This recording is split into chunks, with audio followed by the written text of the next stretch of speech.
What's up, fellow Lords of Gaming? Welcome back to the channel. So we got exciting news today from the Marvel Rivals devs, specifically going over the additions of Season 5, which we all suspected due to leaks is going to be Rogue and Gambit.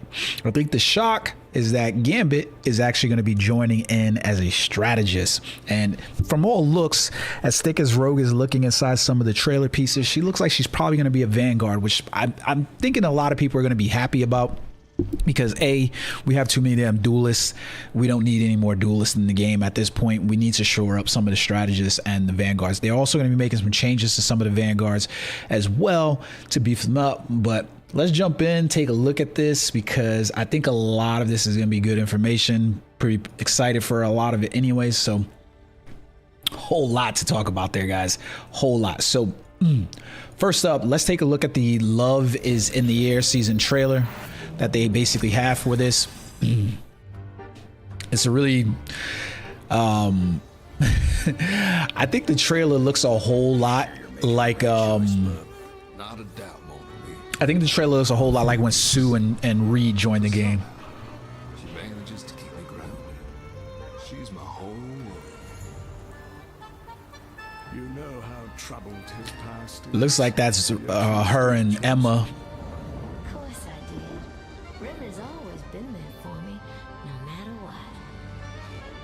Let us hope that stays true. So like I'm saying, from that picture right there of the way she looks, especially the way we compared her with other type characters, she looks pretty thick. I'm hoping to God that she does join as a Vanguard. It'd be nice.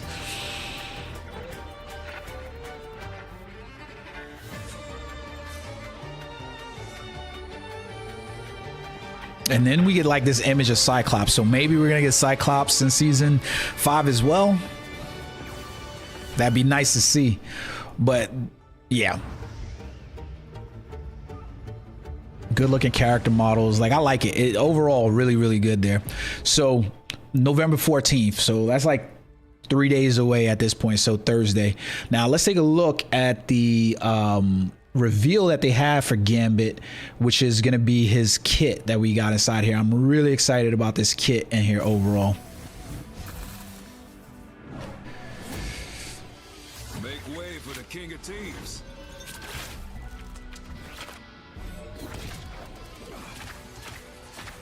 So he's basically just throwing cards, and he's got his cane as well.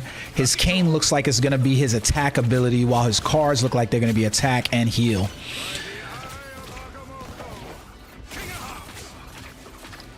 And yeah, that just looks really cool. Like there's not enough inside of his kit to lead me to believe that this is going to be a DPS type strategist. It's just how effective is he going to be? Look at that ulti.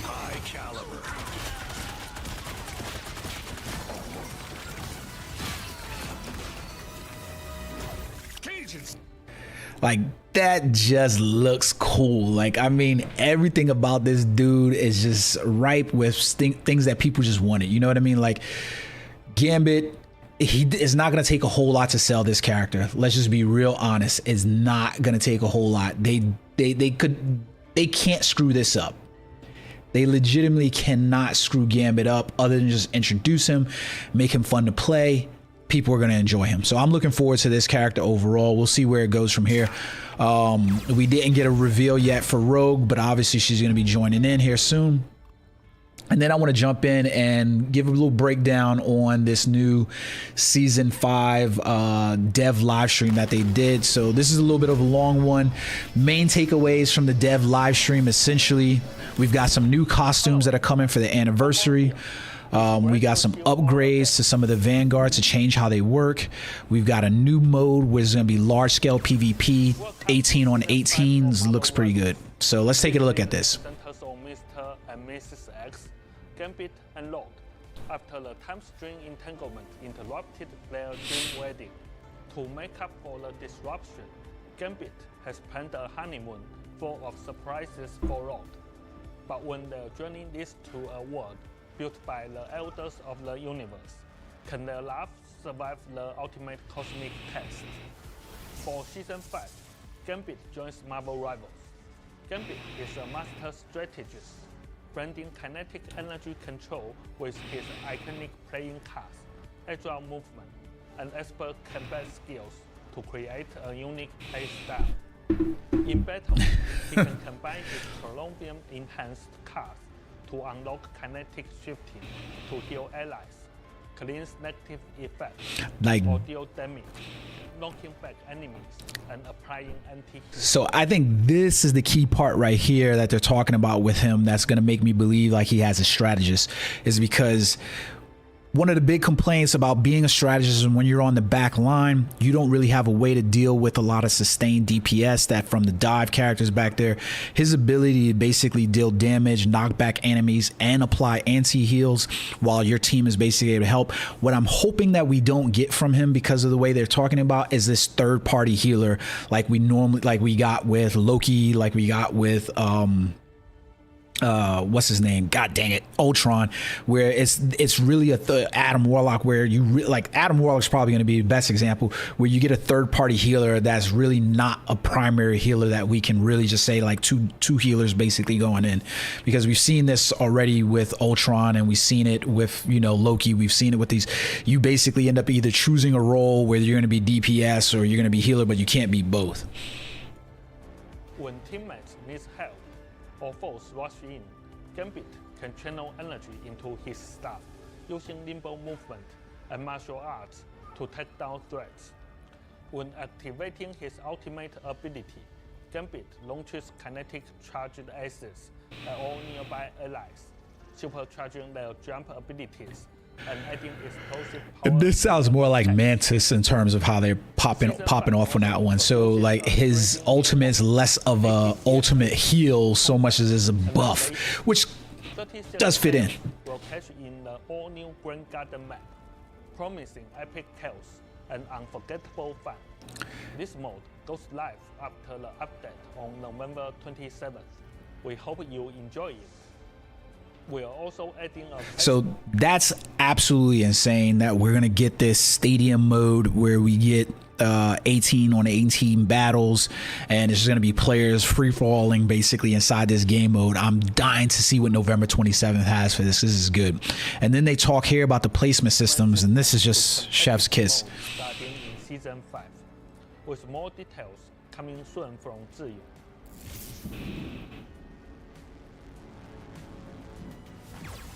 Season 5 brings you the grand debut of I'm not exactly sure why they're adding this, but okay. I don't see like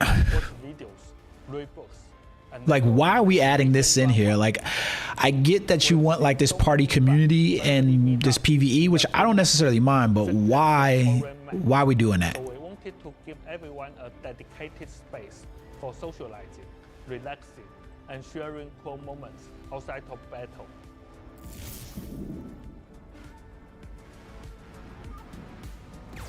Happy anniversary, Rivals!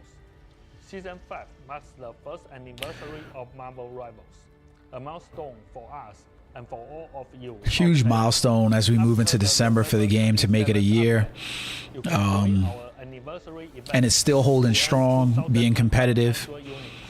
I love this little Jeff the Land Shark uniform. Let's take a look at these uniforms. So I gotta believe that this is, obviously this is Doctor Strange, Pimp Daddy Strange. My boy Yang said, what did he say? Oh my God, I can't remember what he said now, but he was like, buy the hose, where's my money, ho? Instead of the Isaac Moto. And then clearly this is a Magic skin. They love this girl, obviously. This is a cool looking Magic skin overall. I'm thinking this is Tony, supposed to be Tony Stark. No, or it's like Fantastic Four on it. So maybe that's Reed's new skin. I hate these damn shoes. I swear to God. So, okay, so that's Mr. Fantastic. And then this can't be anybody else other than Blade right at this point. So, I'm not a huge fan of the pajama look for Blade. I don't know why, but I do like Doctor Strange's pimp down. So looking forward to seeing that one. Anniversary costumes. From Marvel Rivals styles, looks to community-inspired outfits, and even cake party. So these look really, really cool as well. We got a Venom inside here, obviously a Psylocke in here. This looks to be Mrs. Fantastic in here. I have no clue who this is. I'm assuming that this is supposed to be Luna Snow in here, but I'm not exactly sure. Themed costumes. We hope you love them as much as we do. This anniversary is a celebration. So that looks like 8 costumes for the anniversary. And the start of many more adventures ahead.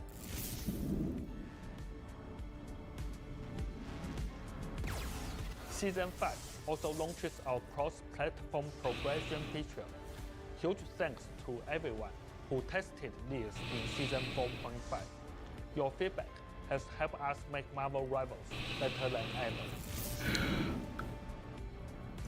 A lot of new accessories they had in here. The cross progression system I didn't really use. Adorable accessories for Gambit, Human Torch, Magic, Mantis, Wolverine, Phoenix, Thor, Loki, Moon Knight, and Star-Lord. Like, these are a lot inside here. We got the Crocodile Loki inside of here, so I'm gonna assume this one's probably for Thor more than it is for Crocodile Loki. We get the X-Men. I'm not sure who that character is, but this could be for Thor because we've got the Throg inside of here. I'm not exactly sure who the hell this is. This is definitely got to be like what's his name, Drax, sitting inside here. Obviously this is Spider-Man's Bagman Spider-Man inside of here. This looks like this should be Rogue. Yeah, it's Rogue. And then we got a Cyclops inside of here. Who's Cyclops? Got to be for Phoenix. Got to be for Phoenix. Who is this character? I don't know who this character. This has got to be for Star-Lord over here. And this is obviously for Moon Knight as well. That's Khonshu's head inside of there. All available with the Season 5 update.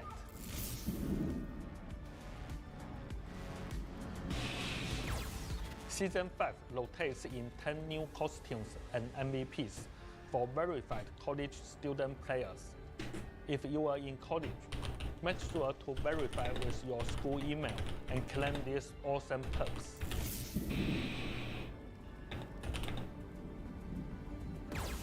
After a lot of hard work and a little health sacrifice from Lian, we finally launched our first ever PvE mode for Halloween, Marvel Zombies.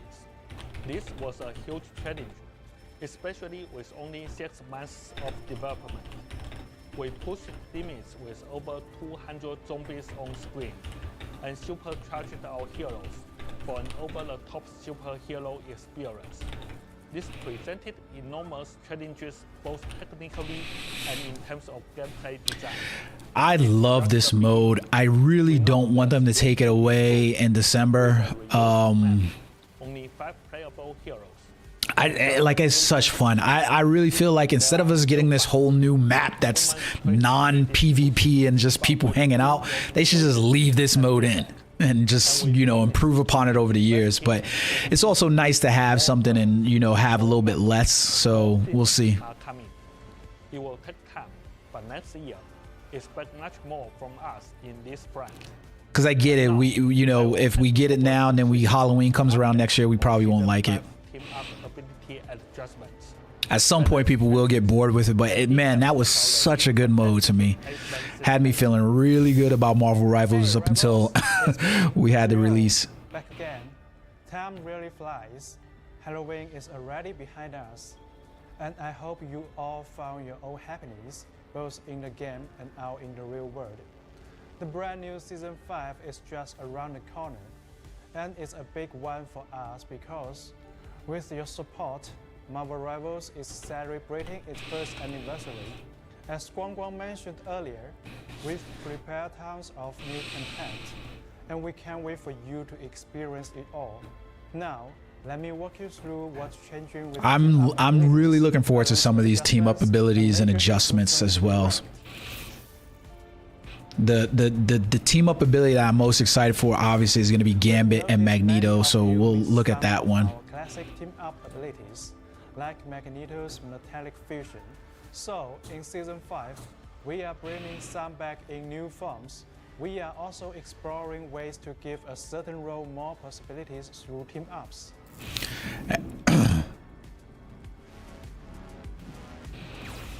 Gambit is the anchor of this team-up, charging Magneto's Grace Wall with kinetic energy. I just like the change on the way Magneto's, like the way his sword looks. Is replaced by launching a kinetic charge Grace Wall. They could take the cards from around his wrist, but I mean, it looks cool, but... And ejecting unstable kinetic energy for a delayed second hit. Clock and Dagger as the team-up anchor empower Hawkeye's Kanata with light and dark energy. I'm not exactly sure why we're teaming up Hawkeye and Cloak and Dagger, but okay. It knocks enemies back and fires a light and dark energy wave that passes through allies and enemies. It heals and buffs teammates it hits, while damaging and applying anti-heal to enemies. A lot of anti-heal going down. The anchor here. When Blade and Moon Knight team up, Khonshu's power blesses and protects Blade. I think this one's going to be cool too. I'm really looking forward to leveling Blade, and I think I'm going to do it this season. I don't typically play DPS, but he's one of the characters I really want to play. Several quick sword strikes, each launching a Moonblade projectile that bounces and damages enemies.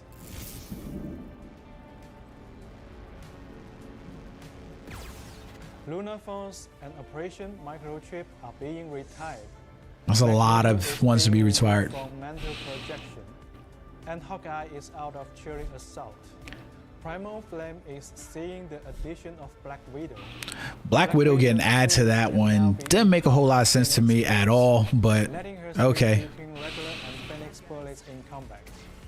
Phoenix bullets heal allies and damage enemies in an area, but can't crit against enemies. Gonna be a lot of healing going on here inside the team ups, if you can see already. As season 4.5 comes to a close, I really think that they need to just kind of get rid of the dedicated healing abilities, like, you know, characters that are in a strategist, and put those heals around the team ups and stuff like that, and just make the strategist type characters different than the DPS characters a little bit, and make your Vanguard characters, you know, somewhat different, and kind of come up with a rock paper scissors here, because it's just too much with people not wanting to play strategists and everybody just jumping on DPS. Team comp diversity was up this season, with buffs to Jeff and Venon's ultimates, and the new team-up ability for Hela and Nemo. Line-ups built around Venom, Jeff, Hela, and Hela Nemo have become some of the hottest picks. The triple strategist lineup is still holding strong, even after Ultra's nerf, with Adam, Mantis, because it just did. There was never going to be a stop to that. Emma Frost and Magneto are still the backbone of many teams, and Doctor Strange's buff Maelstrom of Magneto. Please don't nerf him. Like, please don't nerf him. Captain America, Angela, Penny Parker, and Groot also stay competitive.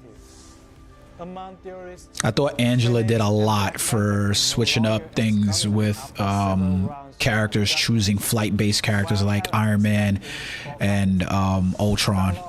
Psylocke, Nemo, Winter Soldier, and Moon Knight have all been performing well.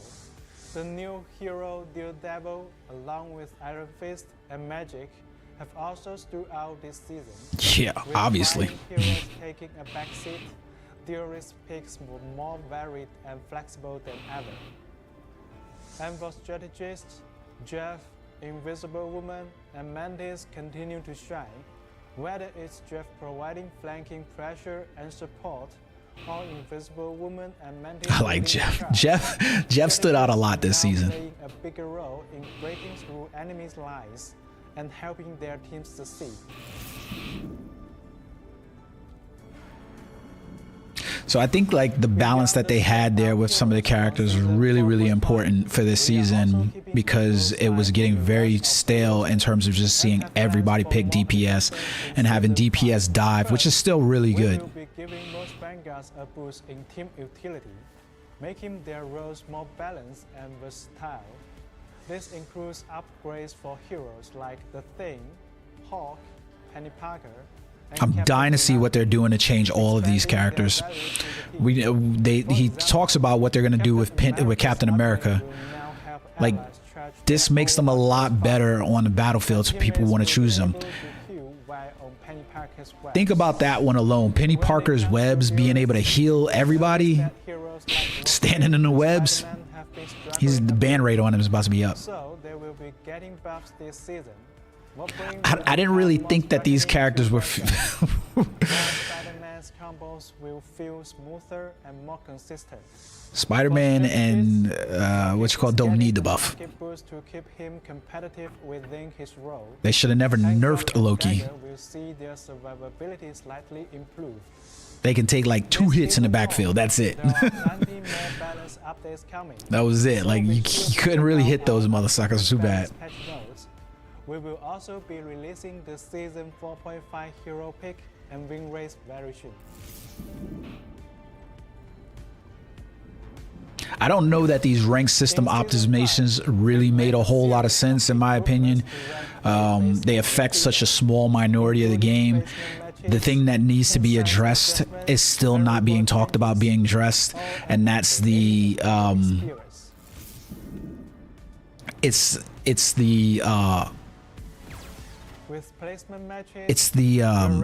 smurfing, the cheating that needs to be addressed in this game. You will play 10 placement matches in competitive mode each season to determine your starting rank.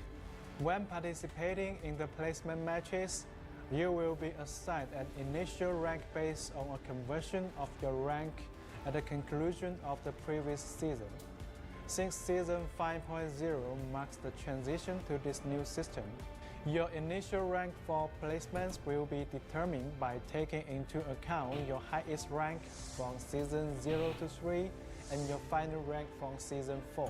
Please note that this isn't just a straight carryover of your highest rank, but rather a balanced calculation. If you don't have an eligible previous rank, you will be treated as a new player. It doesn't stop the smurfing though, and that's the problem. Is people having other accounts where they're logging in to smurf? It doesn't stop that, and that's the problem. I like the idea of being able to be placed, but I don't think this is going to stop people from smurfing, because the thing is that they don't want to play sweaty inside of the upper level ranks, and so they rather come down and beat up on people there, and it's just terrible. You only need to complete 10 placement matches. If you finish them in the first half of the season, you will keep the rank in the second half. If you don't complete placements in the first half, you will need to finish them in the second half to qualify for rank rewards.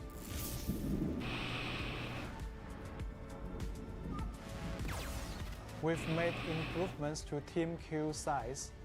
If everyone in your team is Grandmaster rank or below, you can queue as 2, 3, 4, or even 6 players.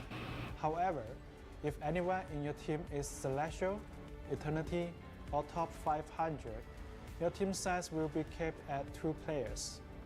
You can team up for placement matches, but if anyone in your team hasn't finished their placements, you can only queue as up to 3 players. If multiple restrictions apply, the strictest rules will take effect. How does this stop the cheating and smurfing? And one Celestial rank, your team can only queue as a duo. Doesn't stop the smurfing. Gold rank costume rewards will work just like before. If you reach gold and play 10 matches in Season 5.0, you will receive your reward when Season 5.5 launches. If you don't meet the requirement in Season 5.0, you can still earn it by reaching gold and playing 10 matches in Season 5.5, and you will receive 2 costumes at the end of the season. This system will continue in future seasons. Next, for nameplates, frames, and Crest of Honor, these rewards will no longer be split between the first and second half of each season.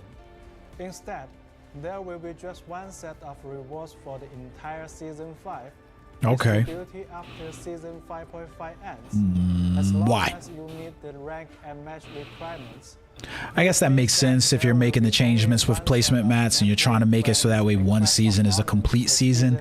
It makes sense, but I would have loved to see them talk about this competitive scene and address the main issue for why people don't want to jump in comp, and that is because of the number of Smurf players and the way the matches seem to be have. Because they talked about EOMM, but they still haven't really addressed it in a way that makes people feel like it doesn't exist. Because at this point, you log into the majority of the matches and it feels like you're either getting beat down or you're winning, and it just, the balancing of how the matchmakings happen does not seem like it's up there. But that's all the stuff that the devs basically had to offer for this update.